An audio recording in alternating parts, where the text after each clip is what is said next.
So one of the best things about gaming PCs is that you have the ability to build them, but that also is probably one of the worst things, is the ability for you to build them. And the reason why I say this is because I have seen a ton of really badly built and just poorly set up gaming PCs in my time as a PC repair tech. It's been a little over a year that I've been actually doing PC repairs and just working on PCs myself, and I have seen a lot of really crazy builds come in through the door. So today I'm gonna be talking about the top 5 mistakes that I see PC builders making as a PC repair tech. So we're gonna go straight into the first one, which is overclocking. Now I can't tell you guys how many times I've had people come into our shop and they have all these weird things going on with their system. They've been tinkering with certain things in the BIOS, they've been installing MSI Afterburner, overclocking their GPU, tinkering with CPUs and stuff like that. And honestly, unless you know exactly what you're doing, I really highly recommend you not do this. Obviously, the main goal whenever you do overclock is to get more performance. And I feel like a lot of the time, the people that are doing these weird overclocks and stuff like that have really good hardware. They just have a lot of things installed in their system, and there's definitely better steps they can take to increase the performance aside from just overclocking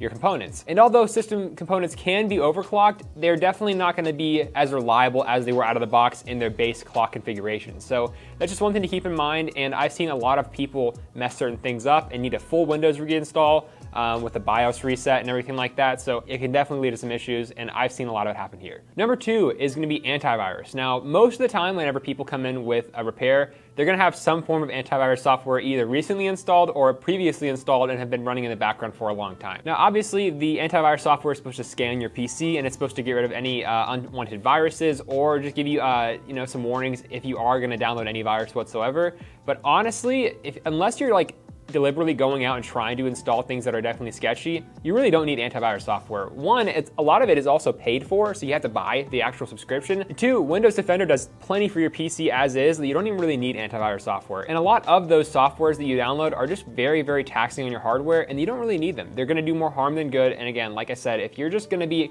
browsing the web and you're gonna be downloading stuff, just make sure you're doing it from a legit website. And anything that does seem suspicious, just maybe not download that, or maybe just do a little more research before you actually click download and install on your system. Leading on from antivirus software, we're gonna be talking about my third point, which is basically just the same thing, but to the next level, which is installed bloatware, apps, and things that you don't need on your system that are gonna be slowing your PC down. Now, the first thing that I do whenever I get into a person's PC and I look to see what's going on with their system is I'm going to that installed apps folder and I'm seeing all the apps that they have downloaded. And 9 times out of 10, there's obviously gonna be your games and your basic apps that are downloaded through your Windows install, but there are a lot of situations where I find a lot of apps on people's systems that they don't really need, like optimization apps, obviously you got VPNs and all these random apps that definitely are gonna be slowing your PC down more than they're gonna be actually improving the performance of them, especially those weird scanner apps, and then you got those optimization apps. A lot of that stuff you don't even really need. My motto is the less that you have installed on your PC, the better, because overall those softwares are gonna end up conflicting with each other in some way or another after you install so many of them, and it's gonna cause some weird issues like black screens and blue screens and all kinds of that kind of stuff. So my recommendation is, if you don't absolutely need the software or anything that's related to games installed in your system, then I say just keep it off the system to make it a much more easygoing experience in your system. Now, point number 4 is definitely more opinionated, and this definitely comes back to me actually dealing with the systems myself, but I have seen issues with it.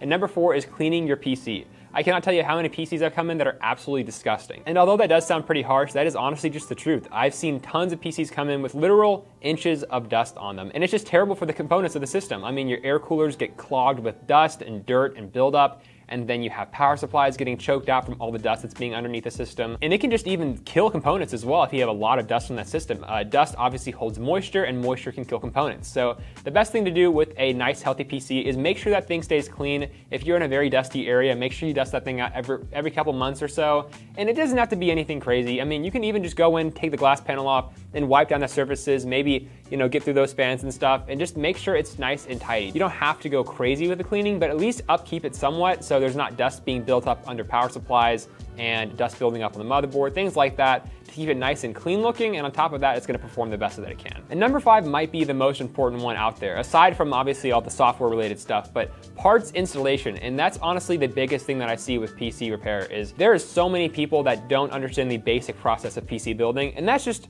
sad, honestly, because there's so many resources out there online that you can follow to properly set up a PC. And what I mean by this is using the right hardware. So you have motherboard screws, you have hard drive screws, you have specific screws for the case and stuff like that. You have power supply screws, you have fan orientation, you have RGB. All this stuff has a very specific way that it should be installed, and a lot of the time I don't see it installed right. Even sometimes GPUs being installed on the bottom slot for no reason whatsoever. So there's definitely a basic way to set up a PC, and honestly, if you just watch a few videos online, it's very easy to set up. And yes, it can be a little daunting with some cables and stuff like that, but just follow one of those basic build guides and you will have all your RGB working properly. You're gonna have your fans in the right orientation, and then also having everything plugged in the right way.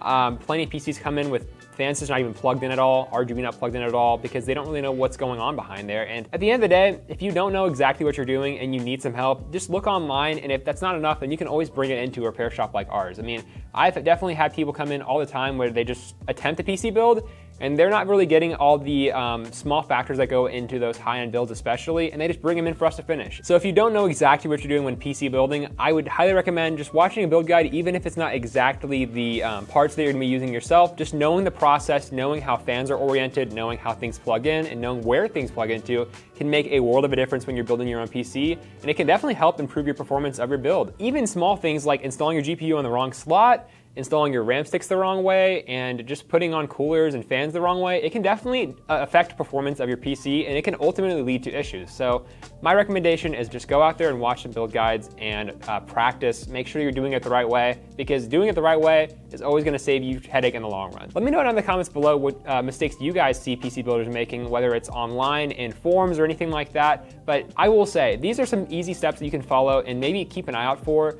to help prevent you guys from bringing it into a repair shop like one of ours. So thanks for watching, and if you all did, guys, and I'll see you guys next week. Peace.